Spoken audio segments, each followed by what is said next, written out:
Je peux donner les plus gros, genre Lena Situation. Pour moi, c'est Squeezie, Zerator. À une époque, c'était surtout Georges du Grenier ou Antoine Daniel. Gotaga sur Twitch.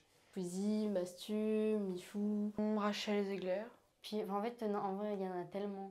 Franchement, je m'abonne tout le temps, vraiment un peu au pif. Ce qui m'inspire, je prends et je continue dans cette démarche-là et tout ça. Et voilà. Pour moi, un influenceur et une influenceuse, c'est des personnes qui influencent. Je dirais que c'est une personne ou un groupe de personnes qui a une audience sur les réseaux sociaux et qui l'utilise pour faire passer des messages ou éventuellement pour gagner leur vie. Alors ça peut être des influenceurs très précis, hein, influenceurs pour les petits, influenceurs pour les vieux. Leur objectif, c'est de gagner de l'argent en faisant en promouvant leurs produits, etc. Et être connu. Qui est visible par beaucoup de gens et qui du coup a un impact sur beaucoup de gens. Si on dit influenceur, c'est que c'est un métier maintenant. Et que du coup, forcément, ça inclut ça inclut des partenariats, par exemple. Qui va donner envie à une personne à faire pareil que ce qu'elle fait. Tout influenceur, influenceuse est un créateur de contenu parce que pour être influenceur, influenceuse, il faut mettre son image en avant. Alors qu'un influenceur, pour moi, au sens propre du terme, un influenceur, c'est vraiment pas un créateur de contenu, quoi. C'est une personne qu'on suit pour sa personne, pour ce qu'il est et pas pour ce qu'il fait ou ce qu'il a fait.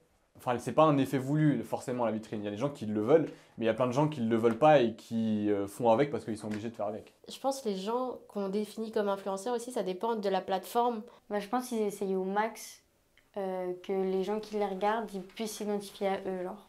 Un créateur de contenu va pas forcément avoir le même but qu'un influenceur. Il y a un concept derrière, il y a tout un scénario qui est recherché, par exemple. C'est quelque chose qui est réfléchi vraiment en amont. Qui veulent peut-être que de l'argent, ils font ça que pour l'argent. Il y en a qui font ça par passion. Je pense que pour la majorité des gens, il n'y a pas d'objectif d'influence ou pas d'objectif de recevoir quelque chose en échange. En tout cas, c'est juste, ils partagent quelque chose. Et après, ceux qui veulent le recevoir, ce qu'ils partagent, le reçoivent. Faire passer des messages, gagner de leur vie peut-être aussi. Et vendre des trucs. La thune. Ils font un peu des buzz comme ça pour être critiqués et ils auront quand même des vues dans tous les cas peut-être. Lena, avec ses vlogs d'août et tout, moi ça m'a toujours un petit shot de bonheur chaque jour, etc. Un petit câlin au cœur et tout ça, comme elle disait.